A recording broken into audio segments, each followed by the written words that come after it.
Navbatdagi o'rintuv jarayonimiz Namangan shahri Dambog' dahasi 24-maktab ro'parasiga mana avtomatik darvozamiz endi kaltkasi bilan birgalikda o'rnatib berganmiz. Darvozamiz juda chiroyli o'ziga xos uslubda o'rnatib berildi. Darvozamiz bo'yi 3,5 ga eni 3 bo'lgan. Ish jarayonimiz bitdi mana.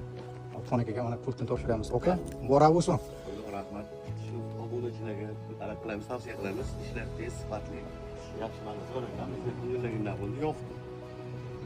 Omadingiz, Xudo xohlasa yana tanishishga aytamiz, zakaz qilamiz. Turli avtomatik darvozalarga buyurtma qilinglar, ishinglarni sifatli qilib berishga Xudo xohlasa. Inshaalloh.